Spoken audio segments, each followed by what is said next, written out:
जरा चॅलेंज यंत्र बसवलं.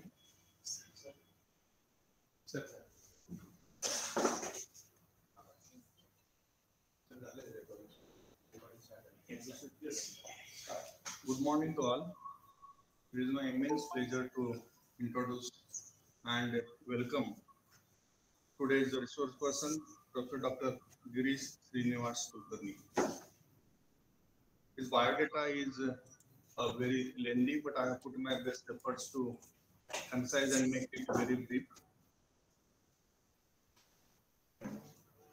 He is retired from just now from the university. He has retired as a deputy. He has joined the university in up to 1996. He has served as a deputy registrar, Shivaji University Civil. He is a former director, Department of Technology, Shivaji University, from May 10 to June 16. He is professor and approved PG and PhD guide teacher for the Shivaji University and D.Y. Patil Deemed University, Kolhapur. He is trustee of the Jnandeep Education and Research Foundation, Sangli, member of Environmental Protection and Research Foundation, Sangli, which is active in the research of in the field of research in the field of environmental science, engineering, and management. He is fellow of Institute of Engineers and former chairman, Kolhapur Local Center. He is chartered engineer, fellow of Institute of Valuers, member of Indian Water Works Association, fellow of Indian Plumbing Association, and member of Solar Energy Society of India. He has completed his graduation in civil engineering and post-graduation in environmental engineering, did not say with first class. He is Doctor of Philosophy in Civil Engineering, Civil Environmental Engineering under the Faculty of Engineering and Technology, under the able guidance of Dr. S.V. Ranade sir, former HOD, Environmental Engineering Division, Walchand College of Engineering, Sangli. He is having 1.5 years experience in the Public Works Department, Public Works Department of Maharashtra State Government, 1 year lecturer in the Civil Engineering, D.Y. Patil College of Engineering and Technology, Kolhapur, 4 years lecture as a lecturer in Civil Engineering, Y.B. Patil Polytechnic, Kolhapur, 2 years independent consulting engineer and valuer, 11 years as a deputy registrar civil, Shivaji University, professor for Master of Technology MTech in Environmental Science and Technology, Shivaji University, Kolhapur, faculty for Master of Architecture MArch in Construction Management at College of Architecture, Kolhapur. So if you see the experience, is having a diversified field of experience. If you see the achievement and contribution in education by sir is construction of ITI building at Sangli through PWD Sangli, construction of Sangli Ankali block Blacktop Road through PWD Sangli, construction of examination building at Shivaji University, Kolhapur, construction of chemistry department building at PGTC Solapur, construction of storage reservoirs behind the language building and behind the music department of Shivaji University, which is matter of pride for all of us in the water management. Design and installation of solar hot water system for hostel buildings of the magnitude of 10,000 liters per day at ladies and gents hostel. Design and construction of biogas plant for gents hostel. Recycling of debris for road construction on the campus. Design and installation of rainwater harvesting system for university building. And obviously he is an environmentalist, that is why he has actively participated in the tree plantation program for making the campus green. Design of wastewater treatment system for Malvan city and design of industrial wastewater treatment for treatment plants for many industries. And he is approved valuer for the Bank of Baroda, Bank of India, Union Bank of India, United Western Bank, Chivarna Sahakari Bank, Sri Mahalakshmi Sahakari Bank, and many other national and international banks. He is having, to name few, 11 publications at the national and international level. He has guided the PG students MTech 13 students, MArch 5 students, and 5 students have completed PhD under the able guidance of sir. He has attended the various conference, national and international conference, and he is having specialization in application of green building technologies. He has published international 7 papers in technical journals and 14 national level papers he has published. Then he has got some honors and awards also due to the attempt taken for green development of Shivaji University campus. We are recognized by the leading national newspaper like Times of India as a model for water harvesting. He is outstanding. He is having remarked as outstanding in his CR confidential report during year 2006, 7 and 7-8 as per the letter from the Registrar Shivaji University Kolhapur. He has got the prestigious award of Best Engineer Award by Institute of Engineers, Kolhapur Local Center, and Best Employee of Shivaji University Award for the year 2015. He has guided various programs for the framing syllabus, and he is member of Board of Studies for undergraduate programs, BE Civil, BTech, Environmental Engineering, postgraduate programs, MTech, Master of Architecture, PhD students, and so many other courses. With this brief introduction to Girish sir, I will request Girish sir to take over and deliver and interact, deliver his thoughts and interact with our participants on the topic green building. Over to Girish sir. Very good morning to all. I'm extremely happy to be here with Dr. Rajendra Parijat, Dr. Madi, and authorities of Cyber. It's indeed a great effort taken by Cyber to have this program through AICTE and ATAL. Actually, real estate is a key in overall development of the nation. And in order to impart knowledge related to real estate, this online conference has been taken, program has been taken, and it is in collaboration with CREDAI. Many of you may be knowing that CREDAI is an organization which is actively involved in real estate development in Maharashtra, and Kolhapur chapter is partner of it. Next. The topic given to me is green building. Actually, say around 20-25 years back, with my guide Dr. S.V. Ranade sir, I was pursuing my PhD. At that time, we were moving in the society for finding out the problem.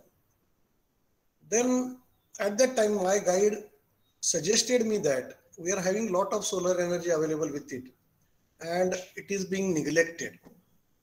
And other way, as I was basically a civil engineer and I was working with construction industries right from the beginning, I was also interested in developing some strategy for energy efficient buildings. So the topic chosen by me was for my PhD was use of solar energy for sustainable buildings.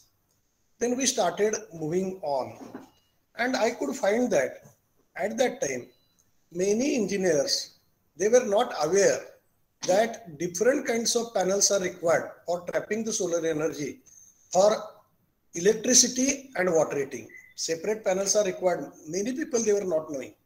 Many of them, they asked whether hot water panel can be utilized for generation of electricity. And from that point, we decided that we should propagate knowledge of using the solar energy for building industry.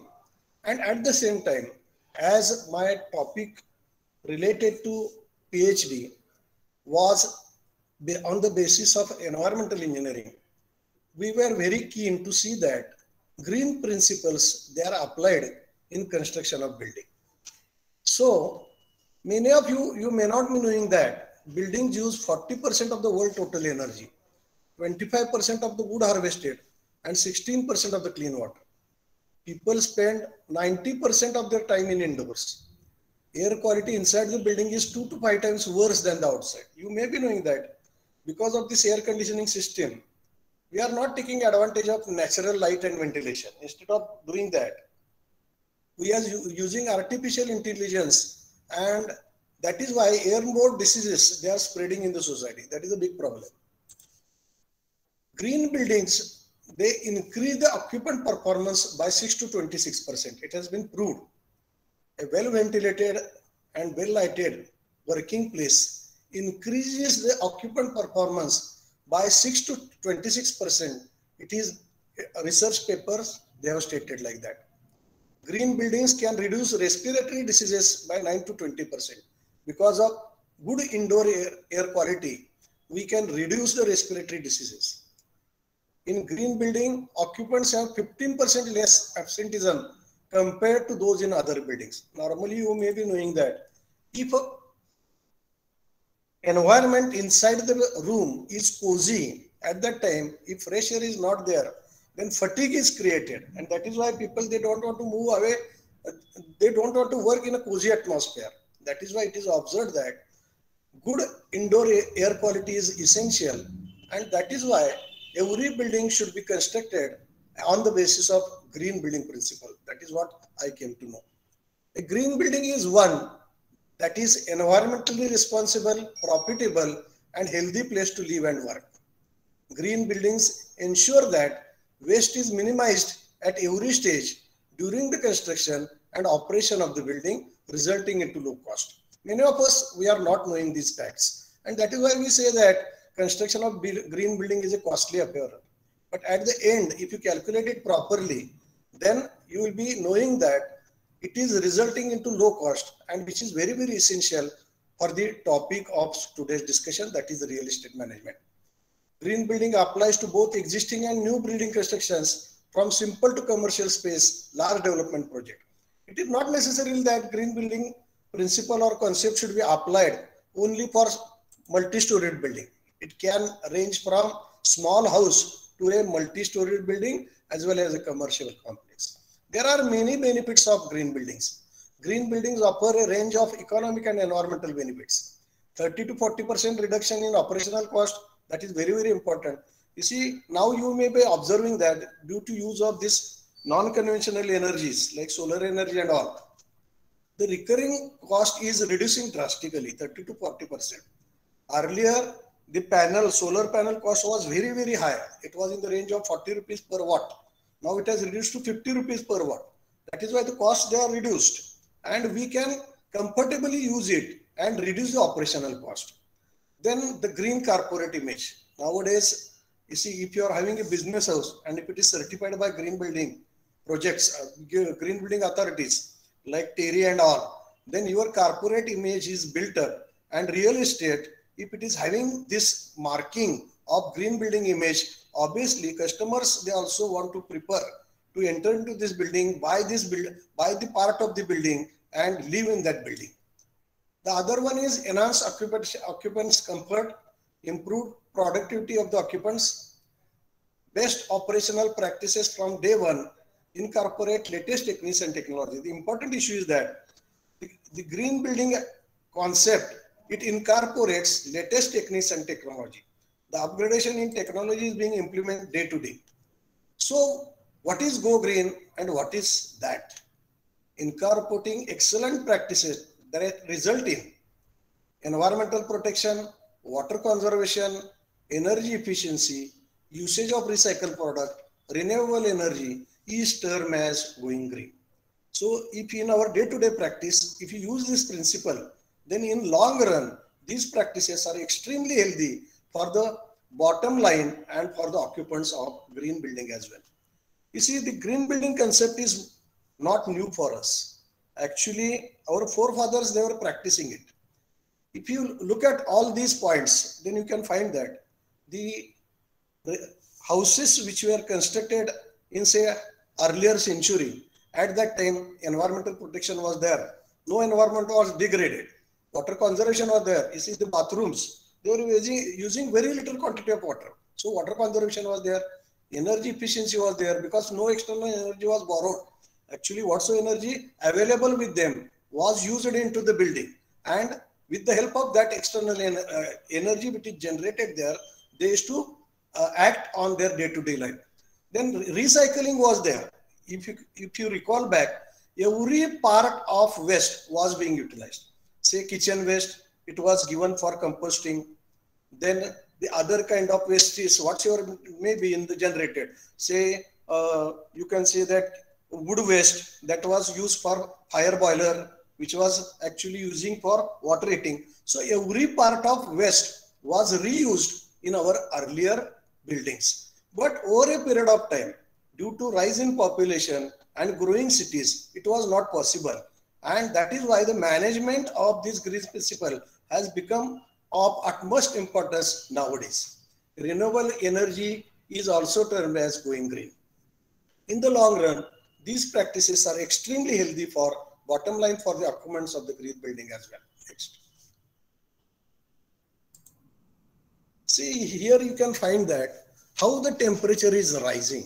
The basic objective of implementing the green principle is directly related to global warming. If we start from our own, then obviously we'll be helping to reduce the global temperature. From this chart, if you see that, if the temperature rises, you see here you can see that there are 5 important issues which are directly affected by the rise in temperature: water, ecosystem, food, coastal region, and health. If the temperature is rising more than 2 degrees, a temperature increases by 2 degrees over a pre-industrial level seems to be threshold for serious harm to the natural and economic system. You see, pre-industrial, that is in the last century. In the last century, you might have seen that no such a global related problem was there. Recent mishap is a very good example. In Uttarakhand, we could observe that due to breakage of that particular glacier, lot of environmental impact was observed, and that is due to rising temperature and unusual pattern of environment overall. So a temperature increases by 2% over the pre-industrial level seems to be a threshold for serious harm to the natural and economic system. So we have to control the system, environmental system, and see to it that the temperature does not rise more than 2 degrees than the pre-industrial era. Next. See, this is a very good example I have been quoting. Here you can find that the modern constructed building is shown here. In modern constructed building, what we are doing, we are putting facade all over, and we are allowing the solar energy to enter into it. At the right back, if you can see, there is a solar cooker. In solar cooker, in order not to allow the entrapped heat to go back into the environment, a glass is put. The similar kind of system is there in modern building. Here you can find that in modern building, even if it is claimed that we reduce the ingress of heat by 40%, 50%, but that is not true. If solar beam is directly incidenting, at that time, the heat is automatically coming into the building and there is no way to let it off the building. The artificial ventilation system is there.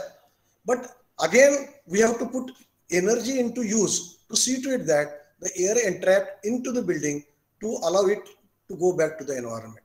So we are not doing it. Whereas what our earlier precedents they were doing, in top corner you can see that there is a figure in which if the window is shaded and chajja is provided, then very little energy is coming into the building. And in other figure, you can find that there is no provision of the window. And even though it is claimed that the reflective glasses, they do not allow the heat to enter, but that is not a truth. Partly heat is coming inside, and which is very difficult to evacuate after the ingress. So in such a condition, what we are doing here by constructing these kind of modern buildings, we are creating a system like solar pressure cooker, solar cooker. So we should not do that. We need to provide chajjas for energy management. So we have to avoid construction of building consuming high energy. Next. So why this problem is arising? That is ignorance of environmental problems of the city, uncontrolled growth of the building, no proper design norm. There is no norm. There is no compulsion to provide a chajja. You can do your building construction as per your own wish, only by catering for required floor space index. Nothing other than that. Nothing is made mandatory. That is why design norms are not stringent, and that is why we are consuming a lot of energy. And when we borrow this energy from the external sources, say thermal power station, then again what happens? Lot of pollution is there, ultimately degradation of the environment.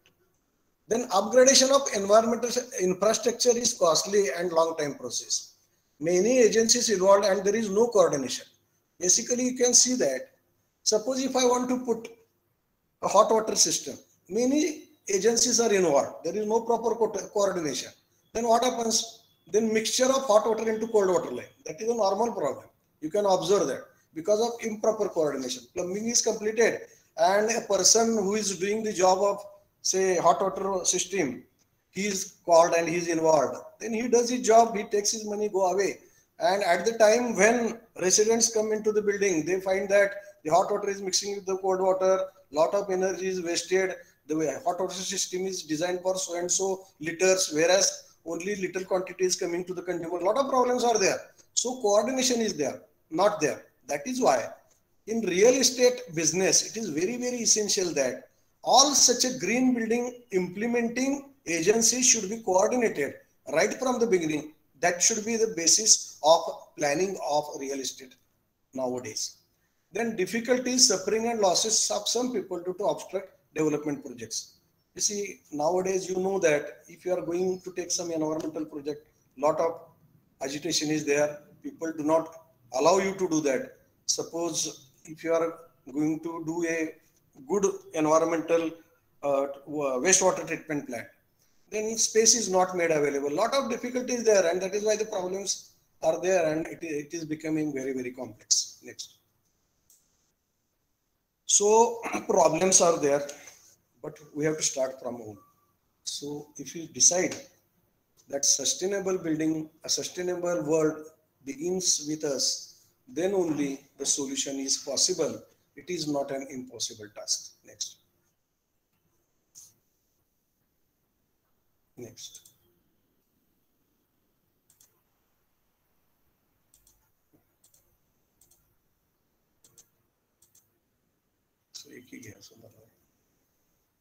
So in real estate management, the Ministry of Environment and Forest has given some guidelines, and they have prepared 1,000 marks, 1,000 points questionnaire in which you have to fit your building, and there are many focus areas. The marking is given. It is given in the Ministry of Environment and Forest guidelines, on the basis of which nowadays TERI, Green Building Council, GPCI, and all other agencies, they are working. The basis of all of them is the publication made by the Ministry of Environment and Forest. In 1,000 focus areas, they are given. For site planning, 260 points are there. See the importance of site planning. In real estate management, if right from the beginning, if site planning is done properly, you can earn more mark. So, because if proper site planning is done, then obviously passive architecture principles can be utilized and less energy will be consumed during the construction as well as operational period of that building. Then for environmental architecture, 80 marks are given. Efficient building materials, 200 marks are given. Energy efficient lighting, only 50 marks are given. Why they are less? Because you see, there is upgradation. Always there is upgradation. Earlier there were CFL lamps, now they are LED lamps. So everything is adding technology wise. So the government wants you to upgrade and see to it that minimum external energy is brought to the site and used into the construction as well as maintenance of the building. Next is solar water heaters. It is 50. Next. For water conservation, again, they have given 200 marks. Why water conservation is important? Because the water conservation is creating problem to the public agencies. You see, we are having a very good example of Panchganga river pollution. Here, if proper water conservation is done by all buildings on the banks of river Panchganga, then obviously pollution of river Panchaganga will not be a problem. So weightage, more weightage is given to water conservation in this particular list. Then segregation of waste is again given 80 marks, more marks. Why more marks? Because you know that for solid waste management, segregation of waste is an important topic. If solid waste is segregated at the source, obviously efficient treatment is there and we can do it very, very easily. And treatment is economical as well as effective. Then other innovative technologies, they are for 80 marks. So 1,000 points they are given by Ministry of Environment and Forest, MOEF. And out of this 1,000 marks, if you earn more marks, you will get a different kind of rating. Next. Next. So in order to earn those points, what can be done for the construction of green building? That is the point of discussion. The first one is use of renewable energy. The renewable energy which comes from natural resources such as sunlight, wind, rain, tides, geothermal heat, which are renewable, basically which can be replenished, they are called as renewable. Unfortunately, these energies were called by foreigners as non-conventional energy. I don't know really, when sun was there, right from the, you see, when the society, first birth was taken on the earth, at that time sun was there. And we call solar energy as non-conventional energy. That is not true. It should be called as renewable energy. Actually, solar energy is a primitive energy, and on the basis of which the life on this earth is in existence. So all these renewable energies, they replenish annually, and that is why we should go for it. And if you use this, you need not have to go for thermal power plant. Now you can easily see that every terrace of a building is being provided with solar panel. And that is why the ultimate load on thermal power station is drastically reduced. And that is why these kind of renewable energies, they should be used. The renewable energy is derived from natural processes that is replenished constantly. In its various forms, it derives directly from the sun or from heat generated deep within the earth. It is the electricity and heat generated from solar, wind, ocean, hydropower, biomass, geothermal resources, and biofuels, and hydrogen-derived fuels from renewable resources. Next. United Nations Secretary General has said that renewable energy has the ability to lift the poorest nation to the new levels of prosperity. Why it is so? Because the fossil oil requirement will be drastically reduced. And we know that the country like India, we are paying lot of revenue to the Middle East countries for taking petroleum products from them. And if you reduce the consumption of petroleum product, and if we shift our focus on the renewable energy, then automatically our foreign currency requirement will be reduced and we can lift our economy and we can go for prosperity. Probably our foreign minister, our prime minister, they have given a prime thought to this, and lot of efforts they have been taken in last 10 years for implementation of solar energy projects in the country, not only for buildings, but in many areas, many renewable energy plants, they have been established and they are made operational. Next. So these are the mainstream forms of the renewable energy. Next. There are many environmental benefits. The first environmental benefit is these renewable energy technologies are clean resources. They have much lower environmental impact than the conventional energy technology. Energy for our children's and children's. Renewable energy will not run out. Now we are seeing that the oil giving strata, they are depleting. The oil wells, they are drying. That is what is said. And over 100 years, 200 years, there will not be any oil as such available for driving the automobile. So every focus in automobile industry is being shifted to go on solar electrical driven cars. That is what is happening. So in case of renewable energy, it will not be like that, because sun was there, sun is there, sun will be there. Wind was there, wind is there, wind will be there. So they are all renewable and they will be available for our children, children's children, and many generations to come. Next. So this is what the solar energy is being tapped. There are many methods. I'll explain it to you in brief. Next. This is the hydropower. Hydropower, we are doing it. Annually we get rain, and so hydropower is very good example of renewable energy. Next. Then geothermal energy is actually new concept. It is yet to be practiced in general, but it is at conceptual level. But over a period of time, it will give you a lot of energy from the actually center of the earth. We'll be getting it. Next. Wind energy, we know that it is renewable. Next. See, this is Holland. They have been practicing this wind energy right from last century, and they are having clean environment, and that is a very good example. Next. The other topic which I am going to touch is related to eco-friendly materials and technique. If you are, त्याला काय मध्ये काय question session असते का direct? शेवटीच घ्यायचं का? Okay. So eco-friendly materials and techniques are there. The one is you have to use eco-friendly materials. It should be biodegradable. Why it is required to be biodegradable? Because if you put off its use, then it goes to the environment. And if there are problems in degradation, then the earth health will come into problem.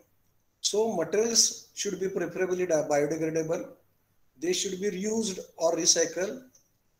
They should energy efficiently aided. Then they should be durable and having very good lifespan.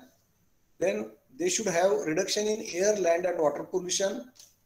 Then locally they should be available. They should consume less embodied energy. What is the concept of embodied energy? Say if you take an example of our mobile chip, there is a chip into the mobile, and the energy required for manufacturing of that chip is far greater than the energy provided by that chip to the machine. That is what a problem. So we have to see, there should be energy balance. You have to see to it that material which is being used in the building, it should not have more embodied energy. Suppose if you take an example of our vitrified tile. For fabric manufacturing of vitrified tile, lot of energy is required. Whereas if you take a natural slate like Kota, then very little energy is required for putting it into use in comparison with the vitrified tile. So always there is we should maintain the balance related to embodied energy in case of using the material into the building. Then we have to reuse the waste products. Then you have to use renewable sources. So we have to go for that. Next. See, we have been using fly ash based cement. Why we are using it? You all know that. Because fly ash is a waste coming out of cement industry. Power plant, thermal power plant. And it is being used in cement by part. It is blend of Portland cement and high quality of fly ash. It is basically corrosion resistant. The advantage is that it is corrosion resistant, impermeable. It gives good workability. It gives high strength over a long span and gives long life. So in green building practices, if you open the booklet published by Terry, then you will find that they are advising you to go for fly ash based cement. So marks are given what type of cement you have used in your building construction, whether it is fly ash based or regular pozzolana or regular cement. So you have to compare it, and on the basis of that, if at all you want to earn more for green building, then you have to exclusively use fly ash cement. That is very important. Next. For masonry also, conventional masonry units such as bricks and cement concrete blocks can be replaced by set of more eco-friendly units like stabilized soil bath. You see, Laurie Baker and all, they have tried very hard for establishing this uh, soil stabilized technology. The soil stabilized technology is being practiced in southern part of country, where the natural mud is enriched with some stabilizing agents and they give you good amount of strength. Say for traditional bricks, we need a lot of energy. First, we have to mold it. Again, we have to put it into fire, and lot of energy is required for getting the different temperature of it to get the strength. Whereas equal strength can be achieved in case of stabilized soil bricks, like traditional brick. So energy reduction is there. So in green building, if you want to earn mark, instead of going for traditional bricks or cement concrete blocks, if you go for stabilized blocks, then you will earn good marks. Next. When aeroclan blocks are there, here you will find that these blocks, they are being used nowadays, practice aerated. They are made up with cement, fly ash, lime and water. Fly ash is again used for that. So if you use large quantum of fly ash in your construction, you are ultimately helping the government to take care of waste product of thermal power plant. And that is why more marks are given for aerocon blocks. They are light in weight, high in thermal insulation, frost and water resistance, fire resistance. It saves recurring cost of heating and cooling. They are the advantages. Next. जरा पाणी घेऊया break तोपर्यंत थोडे विचार केले 3 मिनिटं झाली बघा घड्याळ आहे काय किती वाजले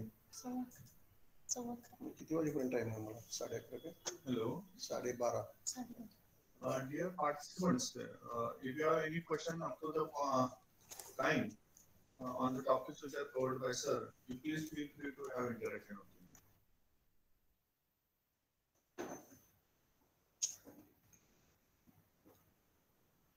Any question from the participants? चालू करा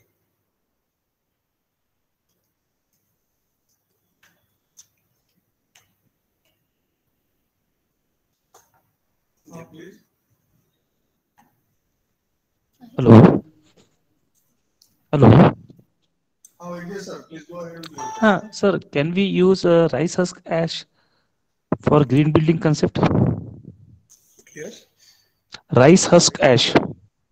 You can use it, no problem. Okay, sir. Thank you, sir.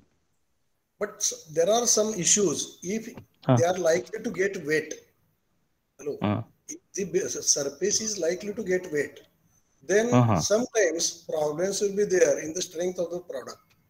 So you have to see to that no moisture will enter at that place where you are using that rice husk. Okay, sir. Thank you, sir. Thank you, sir. Any other question? Hello, sir. Good morning. This is Murli here. Yeah, Murli, please go ahead. Sir, just I wanted to know the difference between sustainable building, green building, energy efficient building, net zero building. Like nowadays, it's becoming a marketing trend.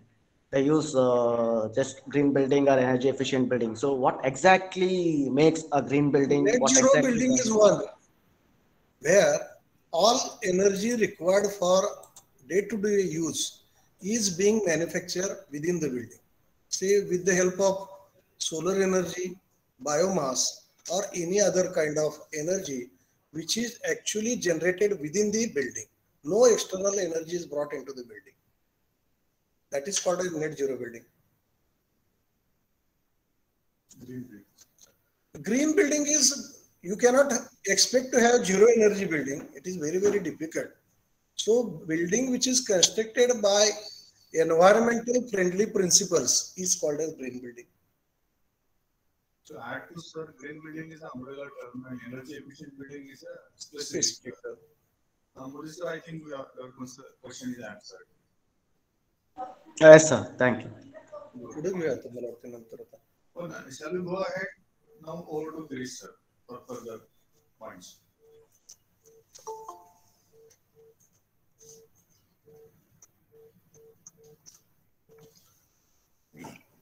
Another important aspect is adoption of conventional construction technique. Anyhow, we are aiming to see to it that minimum external energy is brought. You see, these are the beautiful structures constructed in an Kolhapur. The arches were used in building industry, say right from 1,000 years back.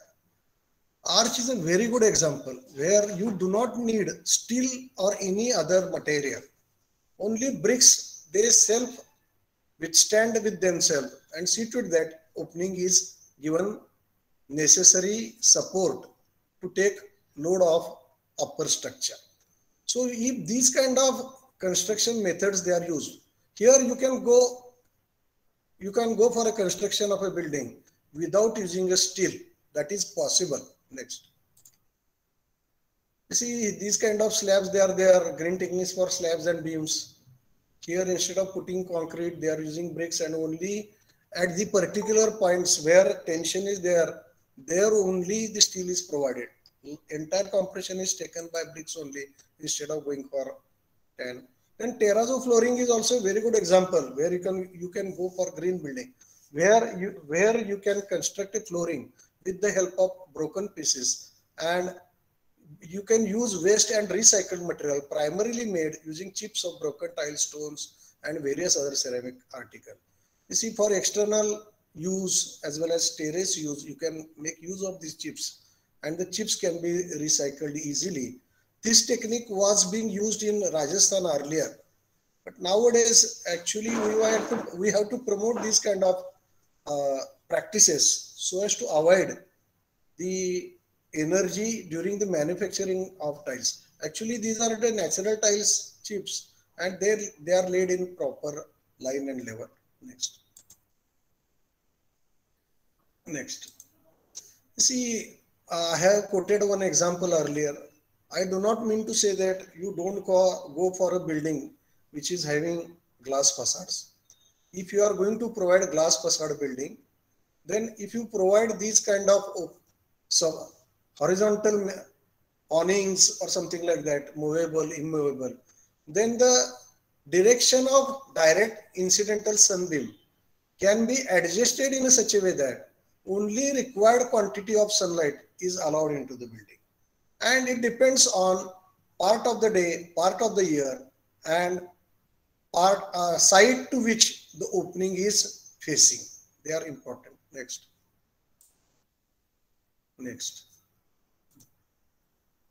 There are nowadays electrical driven screenings are there, sliding screens are there. If you get harsh light, then obviously, because if your window, these kind of glass facades, if they are facing towards west especially, then you face lot of problem. You see, I have come across one building in which the glass facade was provided on the west side, and actually the reflective type of glass was provided there, and on the other side of this building one cloth merchant shop was there, and he had put some cloth article as a display on the other side of the road. And due to reflection of solar beam, redirection of solar beam, there was continuous radiant beam coming to the display area of that cloth merchant. And you know that if cloth comes in contact with the direct sun ray, then the color is degraded. So he was having a lot of loss into it. Then he gathered local community people, and they came with stone in their hand, and they wanted to break down the glasses. That was the situation, and very horrible situation came at that time. And then I was invited, and then I went there, and I suggested them not to break the glass facade. Instead of doing that, you can put some horizontal members on it so that the incidental angle will be managed and no redirection on the other side cloth merchant shop and his display. That was possible. So if these kind of techniques, if we provide, then obviously we'll be able to get benefit of solar energy by avoiding its ill effects. Next. Then nowadays, light transmitting concrete is also coming. It is a mixture of thousands of small size optical glass fibers and fine concrete. It can be used for both interior as well as external walls. Litracon is the concept. Here, small optical fiber. You see, the optical fiber is nothing but we are having one lamp, decorative lamp. When we put lot of optical fibers as a bunch and put it at the source, and we can get a glow at the tip. That is routinely observed. You see, lamp in available for, say, what we can say, it is available everywhere, and it is normally used for decorative purpose in a house.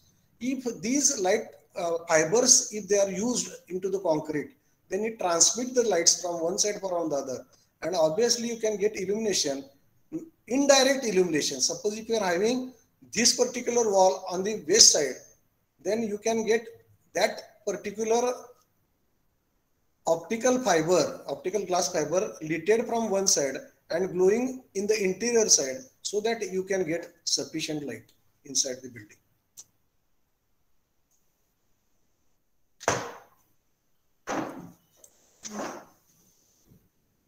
You see, indoor air, it should be allowed to go back to nature. So everywhere I promote that turbine air ventilator should be provided, especially for industrial buildings. Next.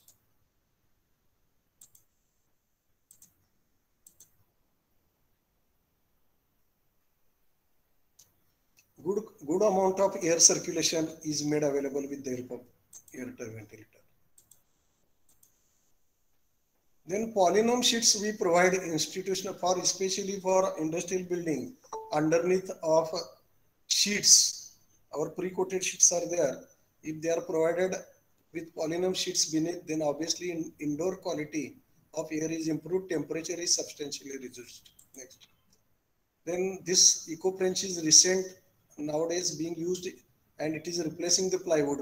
You know that plywood is manufactured from the wood particles, whereas here all plastic waste is used for manufacturing of this board, and this board is being used regularly in hospitals where frequent sweeping is there. It is not at all decayed, because due to maximum content of waste plastic into it, even if it is regularly washed out, there is no problem, no change in the dimension. It is dimensionally stable, and you can use it for interior portion. Normally and you can give color of your choice on the surface of it. So it is an eco-friendly material which is totally recycled. If you go on using these kind of material in your green building, you will be able to earn more and more marks. Next. Then wood-free furniture is preferable. It is also given good mark in interior designing. Next. Green paints are available. Volatile organic compound should be minimum or zero, because we know that if volatile organic compound is present, then due to temperature rise, vaporization is there, and due to vaporization, indoor air quality is becoming worse, and you have to see to it that in order to improve overall indoor air quality, such a kind of green paints, they should be used. And if you claim that I have used this paint and give the documentary evidence, then you will be able to get good marks in the marking table. Now I come to my topic of personal interest, because a lot of discussion was held on green building and related issues. Then application of the solar energy is the topic of my interest. That is why I have chosen it for today's discussion. Let us make the maximum use of abundant solar energy in our day-to-day practice, as it does not produce any CO2. The basic objective of green building is to reduce the CO2 entering into the atmosphere. That is the basic objective. So for that purpose, you have to study the solar path first, and you have to longitude and latitude of location where you are going to construct your building. That is very, very important, because on the basis of that, you will be able to know the exact position of the sun on any given day of year, and what kind of energy you are able to derive from the sun, you will be able to know it. Next. You see, these are this actually sun path, how it passes throughout the year from a particular point. That was monitored. So here you can see that the sun is changing its position with respect to your objective. See, if it is your building, then there is a lowest point, there is a highest point, peak point is there, maximum energy step, then minimum at low. So you have to know the day on which you will be getting maximum energy, where it has to be cut off, which is not from the regular, which is away from the regular comfort level. Next. See, lot of software are available. You can see that with the help of those software, you can know which part of the building facade is going to receive the energy. If at all you want to see to it that we do not want that energy, then don't put glass on that area. And you have to identify the path. So lot of software, they are available. They are giving this sciography, you can identify that what part of the building will be exposed to sun, what is the comfortable threshold, what is to be avoided and what is to be achieved. By using this principle, you will be able to ascertain the energy level, which is very, very essential in green building practices. Next. As I told you earlier, there are fundamentally two processes. One is thermal and other one is photovoltaic process. Electricity can be generated with the help of both processes, thermal as well as photovoltaic. In thermal processes, solar energy used to heat a gas or liquid, which is then stored or distributed. In photovoltaic process, solar energy is converted directly into electrical energy without intermediate mechanical devices. Next. India is blessed with ample sources of energy. Its use in building planning and design has opened new cost-effective, eco-friendly alternatives for providing light, hot water, electricity, and air conditioning. However, application of this technology has not progressed mainly due to non-availability of the technical information. That is very, very true, because if somebody, you see, a professional, he is expert into technology implementation, if he is invited, then you will be able to get good services. And if he is engaged right from the beginning, you can very well construct an energy efficient building. Next. It's high time that architects and engineers should plan and design the building taking full advantage of this pollution-free renewable energy resources. Solar energy power from the sun is free and inexhaustible. It supports all life of Earth and is at the basis of almost every form of energy which you use. Next. Next. You see, this is a very good example of solar furnace. In 15th century, the gold furnaces, they were making use of these lenses. With the help of these lenses, they used to ignite and they used to elevate the temperature at required level by using such a type of mechanism. I was told by somebody that the scientist Galileo, by making use of such a kind of lens, he used to ignite the ships of the sea, what I can, चाचे जे याचे समुद्र चाचे त्याला काय म्हणतात आता समुद्र pirates they were coming at that time by making use of this kind of mechanism. He used to ignite their ships and he was getting rid of those unwanted elements to his territory. So such a large power is there in solar energy if you use it properly by concentrating in a very good format. Next. See, now the Schaeffler cooker are there. The concentrated energy is focused in a vessel which is placed inside the building. And you can elevate the temperature in required time. You see, nowadays, these kind of Schaeffler cookers, they are used in very Devasthan area, like Shirdi Samsthan is there, and many areas they are using it. Next. Next. Next. See, these are here, from the focus of this parabola, water pipe is taken. The temperature is elevated, and at the time of entry, the temperature of water is say around 35 degrees centigrade.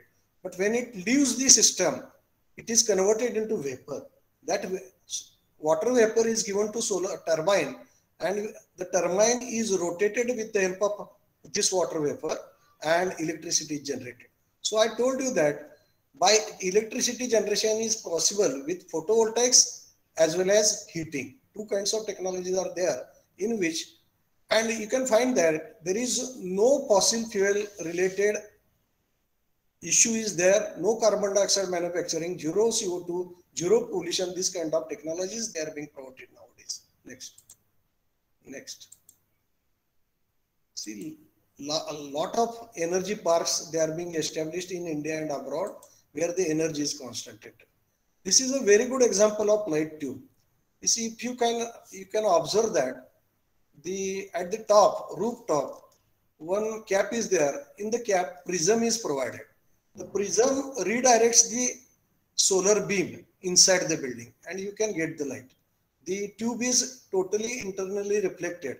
So let the situation of sun at any part of day at any point, with the help of prism, the light is redirected into the building and you can get sufficient quantity of light within the building. These light tubes, they are being used. Then I told you earlier that these kind of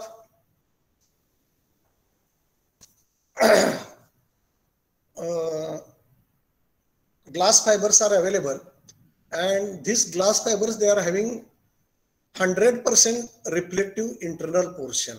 So if a solar ray enters into the system, it is automatically redirected and it comes outside without any losses. And you can get good quality of water with the help of these hairs. Next. Here you can find that. Next. These are the concentrators. Next. So you can get good quantity of lighters. Optical fiber can be used. Next. So photovoltaic is available. Then building integrated photovoltaic system is there. Next. Roof integrated systems are there. Next. See, nowadays they are actually energy producing buildings are there. Somebody asked me, if you provide, instead of glass facade, if you provide solar energy producing glass, in our physics department, Dr. P.S. Patil, he has invented one glass which actually generates the electricity with the help of solar energy. So if such a type of glasses, if they are provided on the surface, which not only give weather protection, but also produce energy with the help of sun, then automatically the required energy can be produced within the building with the help of building, and the concept of net zero building may be possible. Next.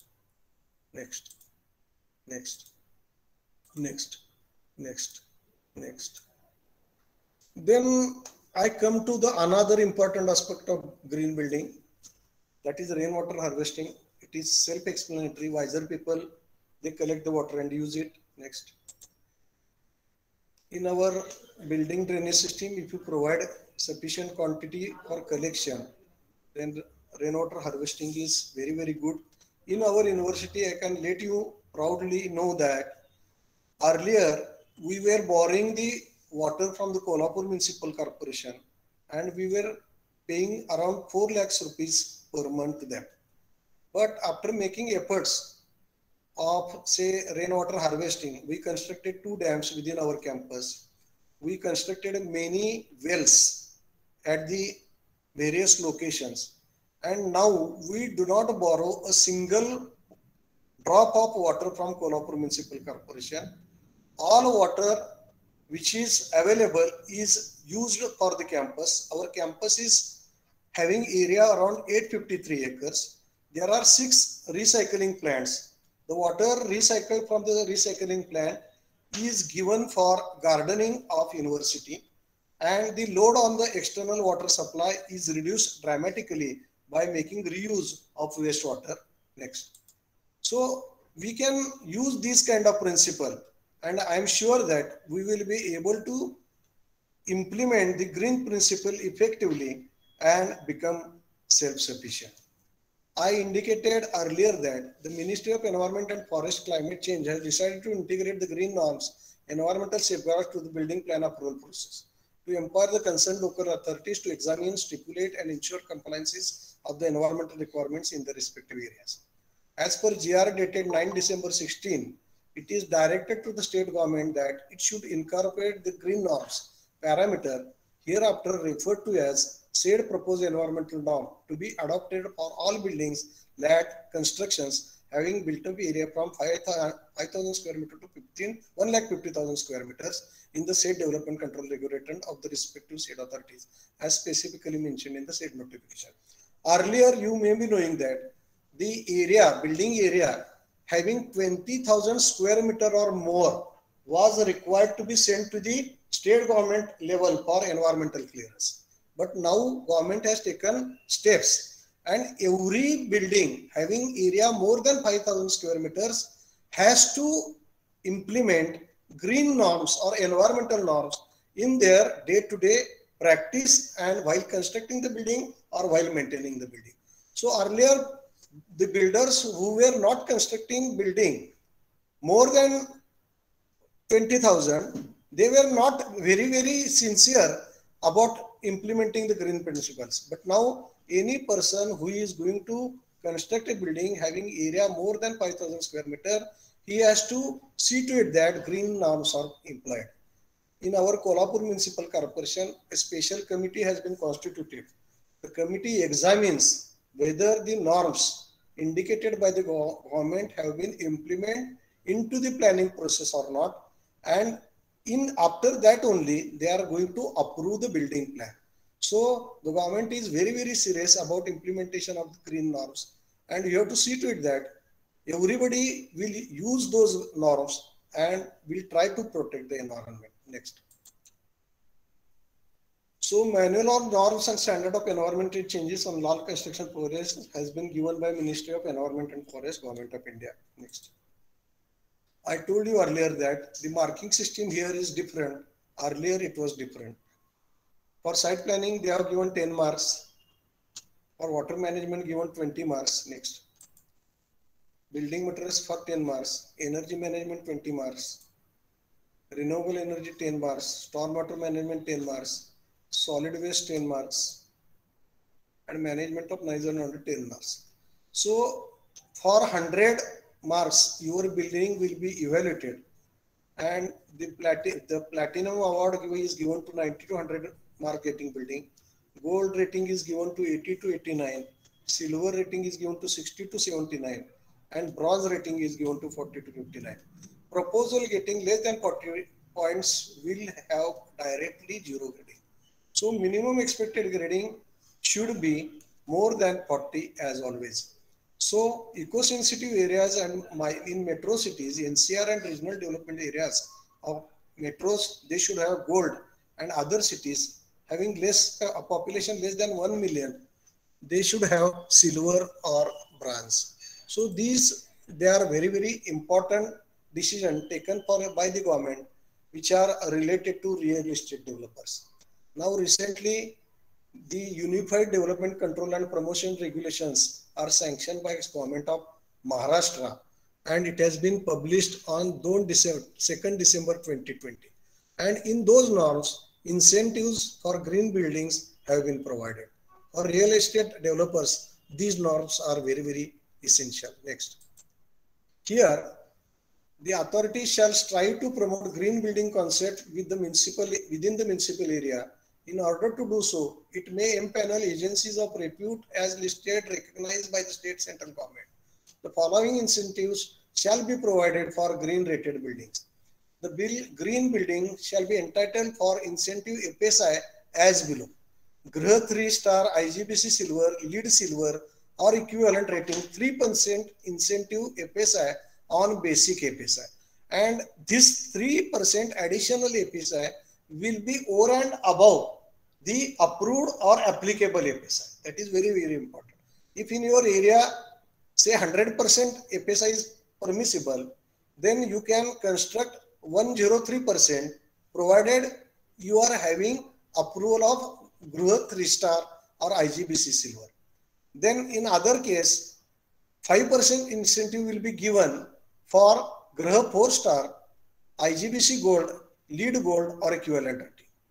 And 7% incentive on FSI will be given for Griha 5-star, IGBC platinum, lead platinum or equivalent rating. So these are the incentives given. So in real estate development, if anybody thinks, why should I go for green building? Then he should consider this provision available in latest development control rules published by Government of Maharashtra. Then it is made mandatory. Graha 3-star, IGBC silver, lead silver or equivalent rating for construction projects shall be mandatory for all buildings belonging to government, semi-government, local bodies and public sector undertaking. So there is no escape for government buildings. They have to compulsory go for these ratings and get it approved. Then and then only their approval will be processed. The incentive FSI will be awarded after pre-certification from the empaneled energy. This FSI shall be exclusive of limits specified in the DCPR, UDCPR. That means I explained it earlier. You can get additional benefit of that FSI, 3%, 5% and 7% based on the rating which you have achieved. In case that the developer fails to achieve the committed rating as per the pre-certification of the time of final occupancy, a penalty shall be imposed. Suppose if a developer before constructing gets a certificate and get the plan approved with additional FSI, and if he does not implement, then there is a penal provision. In case that the developer fails to achieve committed rating as per the pre-certification at the time of final occupancy, a penalty shall be imposed at the rate of 2 times of the land cost as per the ASR for the incentive FSI for the rating not achieved. That means if he is given 3% FSI, then double penalty will be imposed if you does not follow the commitment which he has made with the municipal authorities. Next. So I am very much thankful to you for patiently listening to my presentation. There were few new things, few old things, but sustainability is sustainability. We have to go with it and see to it that everybody should make a habit to act for sustainable development. Thank you.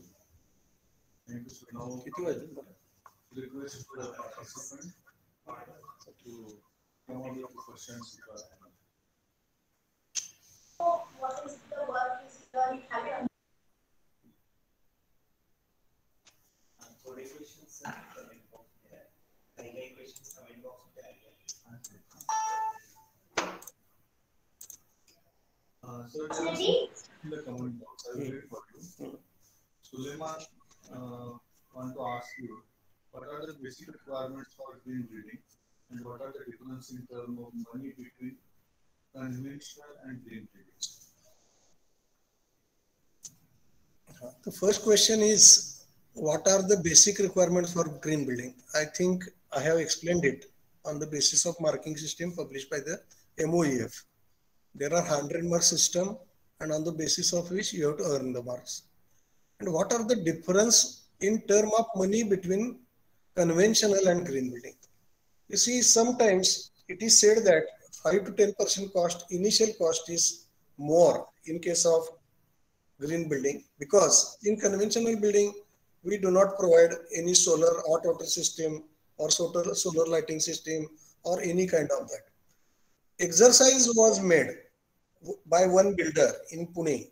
What he did, in the same campus, he constructed one building with conventional system and other building with green building principles of same area. And there he could find that the initial cost was almost 7 to 8% high. But the energy consumption he found to be 30% less than the traditional building. While constructing a green building, he properly oriented the building, took maximum advantage of natural resources, and saw to it that recurring cost is reduced. And obviously, the payback period, as per his say, was 4.5 years. That was claimed by the builder. I think there is another question from Murli sir. About the answer will be next time. Green building concept is economical or not?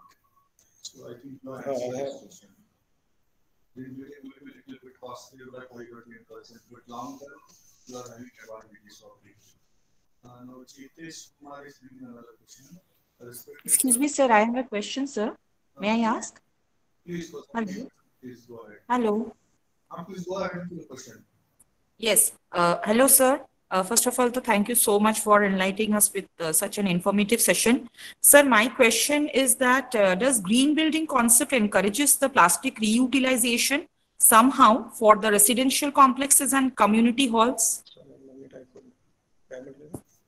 The question is green building concept enhances the use Sir, of. am I audible, sir? Oh, obviously. No, you are audible, madam. So he's answering your question. Sir, was I clear with my question, sir? Shall I repeat it once more? Will you please, will you please? Please repeat. Please repeat. Okay, sir. I will repeat it. Sir, does green building concept encourages the plastic reutilization somehow for the residential complexes and community halls? Yes, the answer is yes, because the basic principle of green building is reduce, reuse, and recycle. You have to implement those principles, and it's your choice what kind of material you are going to reuse. Suppose if you want to use, I quoted one example of a board in which plastic is reused. If you use that kind of boards in your door, window paneling, or say any other area in which you want to use the recycled material, like plastic fibers in concrete, that is another way of strengthening the concrete, wherein you can use the plastic fibers. Now they are doing it actually by making use of shredding machines. The waste plastic is cut into the fibers, and the same fiber is put in concreting, lean concrete especially. A floor concrete below the flooring, there we are using such a kind of reuse of plastic wherever permissible. Secondly, in road construction, suppose if a paved road is there within the premises, a paved concrete road is there. For the paved concrete road, instead of putting reinforcement, you can go for plastic reinforced road surface. In fact, Maharashtra government is having one institute in Bombay, which is promoting the plastic use in concrete, especially. It is somewhere near Varli. I don't remember the exact name, but I'll let you know the exact name of it. You can give a mail to me. Okay, thank you so much, sir. Myself, Kaushambhi Chaudhary, Asansol Engineering College. Thank you, sir. Thank you so much. Hello, sir. I have a question. Can I ask? Please, Murli sir, please go ahead. Yeah. So it's regarding a rating system. Like now we have Griha, LEED, now latestly ECBC 2017. And according to you, like on what basis we need to select this rating system? Basically, government is promoting Griha. Basically, they are having association with Griha, TERI, Tata Environmental Research Institute. So the principles of TERI, if they are followed, they are more synonymous to government expectations out of these three institutions. And now we have some LEED international. IGBC has also earlier different marking system, but they also brought it into 1 to 100 scale. Okay, I hope that you people are over with the exercise activity. Hello, am I audible? Hello. Okay, Tapash. Tapash, how much are you left with? Submitted already. Okay, I will check that. Shreyashi, Shreya Gupta, roll number 17. Shreyashi Hall. Sir, you have got your answer? Yes, sir, I got it. Thank you. Sir, good morning, sir. May I ask a question, sir? Yeah. With the permission? Yeah, please go ahead. Sam Kumarvel Raj, Assistant Professor, Shastra School of Law. So I have a question as well as I need some clarification regarding this reuse and reduce. So first of all, thank you for enlightening us for the entire session. Basically, it's very interesting as well as a lot of informative contents. Basically, I'm from a legal background. I have faced this kind of issues in my cases. So my question is, when the concept comes for reuse and reduce, so for the green buildings, you start using the plastic materials. That we will be avoiding the the concrete materials. But plastics are basically, it's again the human health conditions. When you're constructing instead of the pillars, it will give some flexibility. So we need the stability. when they're going for the designs or even for the constructions, you can't assure the stability in the building, right? And moreover, whether it's a floor or a side buildings or even at the window side, whether that will create health issues from the newborn babies as well as the youngsters at the time of, as you said, during the summer or winter, that might create some kind of what I call the health issues. So how far the assurance is there? Whether the government, if they are providing the basic contents, means, because that's a good concept, reduce and reuse. So basically, we need not to dig the environmental contents. So can you enlighten for this concept, sir? Thank you so much. Yes, sir. My The question is, when we are promoting the use of plastic in the construction, is it will have some health issues when you work with this? आणि जेवढं कॉन्क्रीटची stability I would like to answer your question one by one. Regarding the strength of the concrete, you see, there is no issue if a plastic is mixed into the concrete. It is proved.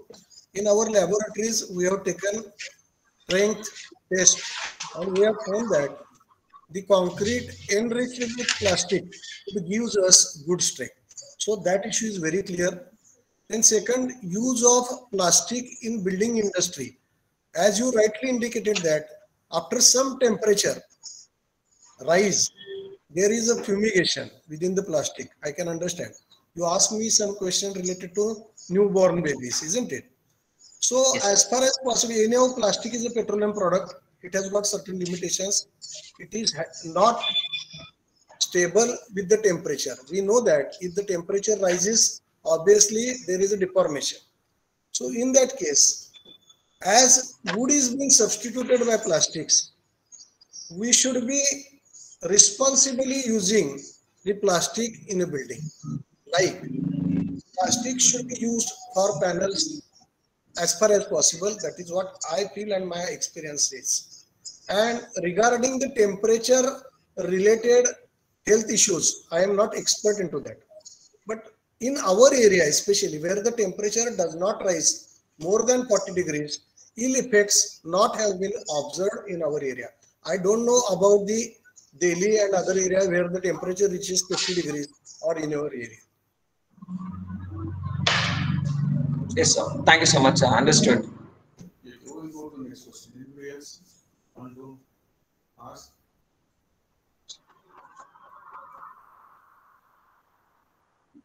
So the last question. We will answer this question and we will go. Okay.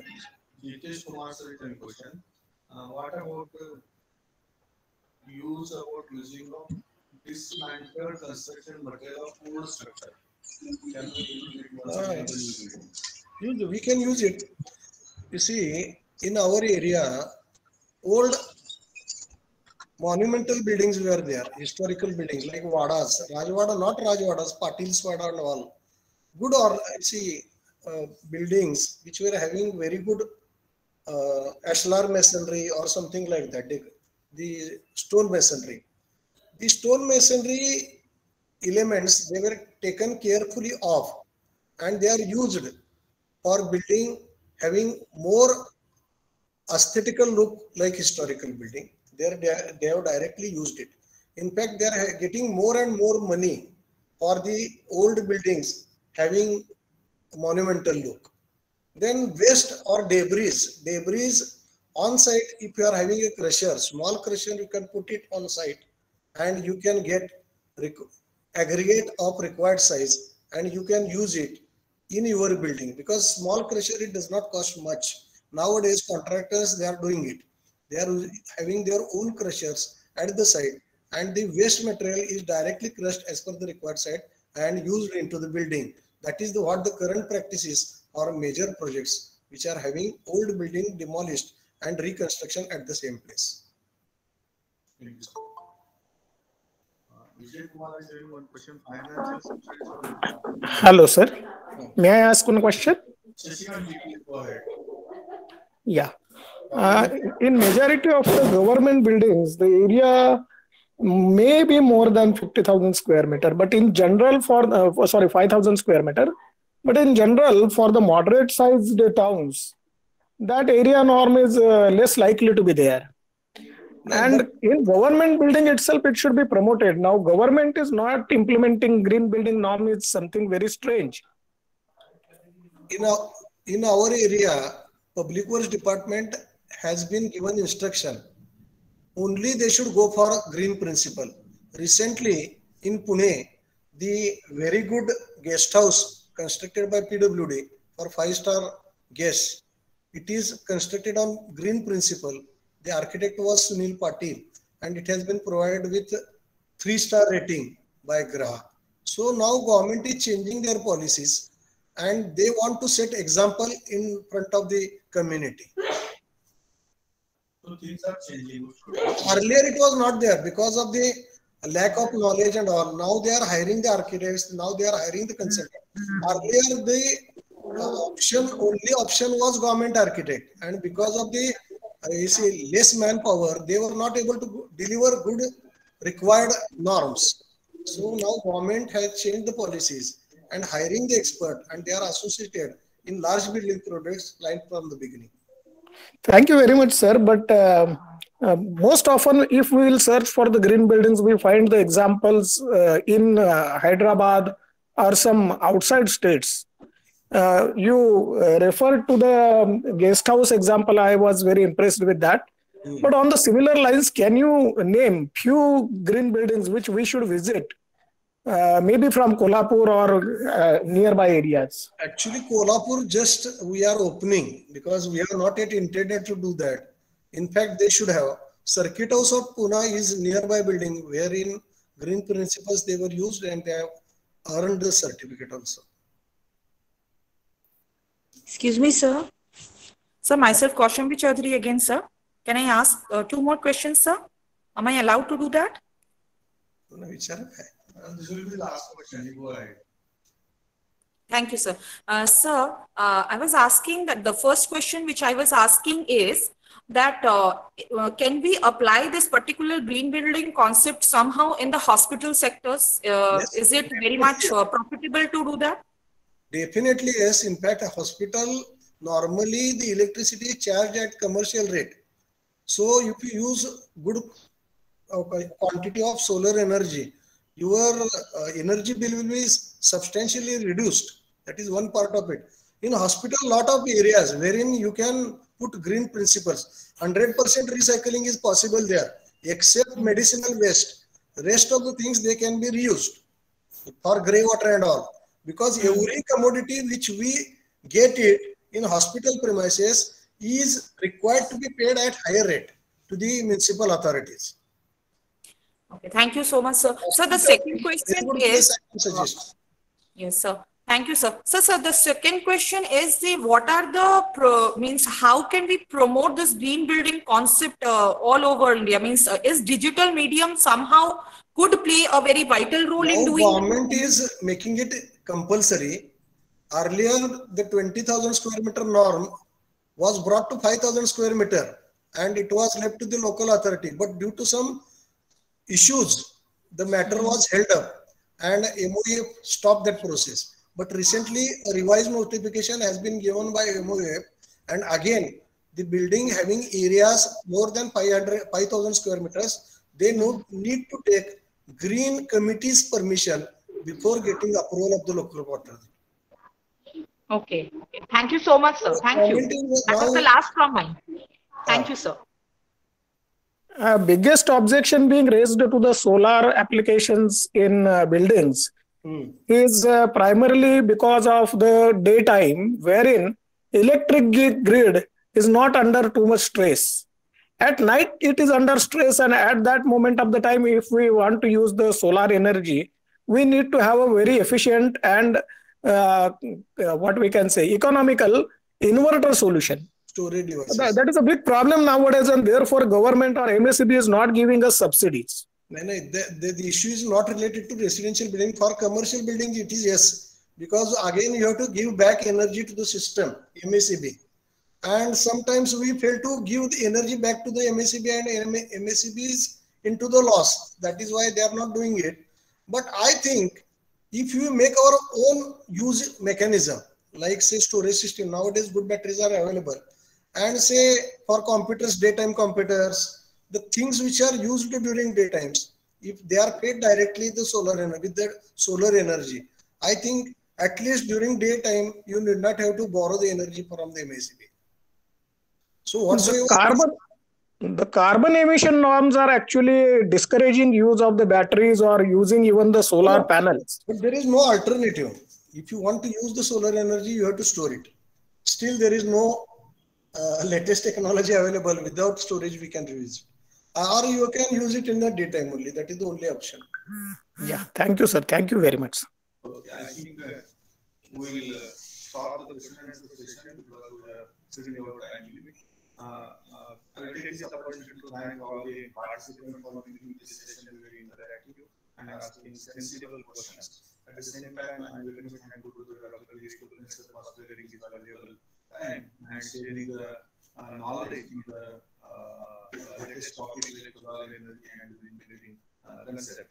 So I hope such interactions will be there in the future with the Professor, then like the audience and help us and the cyber campus as such. With this, I will declare that the session is over and we will meet for the next session. Thank you, sir. Thank you.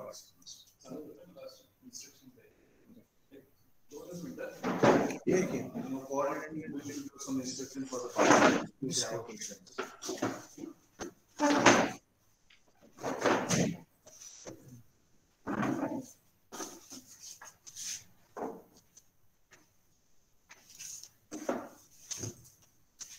Hello friends, till yesterday we had a data of your attendance and those who have done 3 or 4 sessions very sincerely, those numbers were listed early morning. Remaining numbers also have shared. The purpose is to have a constructive feedback and make you aware about the responsibility from participants' side. It is not an attendance like school or something. I request you that next session, the expert is from Bangalore. It is a very latest topic where computer-aided technology is being used in architecture. So I request you to be alert and be present because it is so latest that it requires a lot of practical support also. But at this moment, the expert will be operating from Bangalore. So it is more of a presentation. But in that case, in the near future, she may be available for the further need, if at all it is required. Again, today's third session also is on AI, artificial intelligence. Having collected some feedback and some calls in the morning, I came to know that a very renowned management professor told me that I had different ideas about real estate management, but now I have started loving it. So please understand, these are all the new areas. And the purpose of FDP is to update ourselves and upgrade.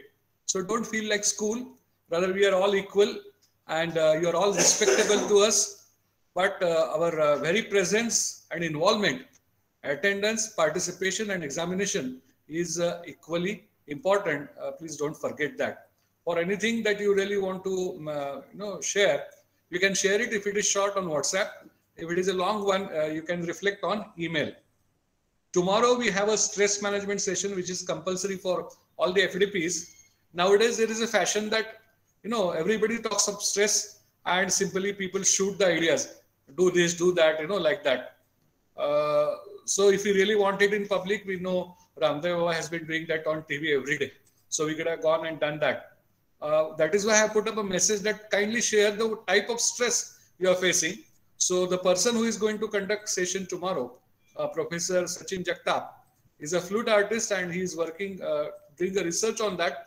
Rather, he is a music therapist. So if you give, input in advance, his session will be more productive because it will directly help you with his own performance and suggestions. So please feel free to share types of stress that the academic community is facing with, so that I can share that with him earlier. And tomorrow's session also will be all right. We'll be having a short break for only 5 minutes maximum because we have to get connected to Bangalore and get that faculty. So you can have a small break and again join. Thank you. Thank you.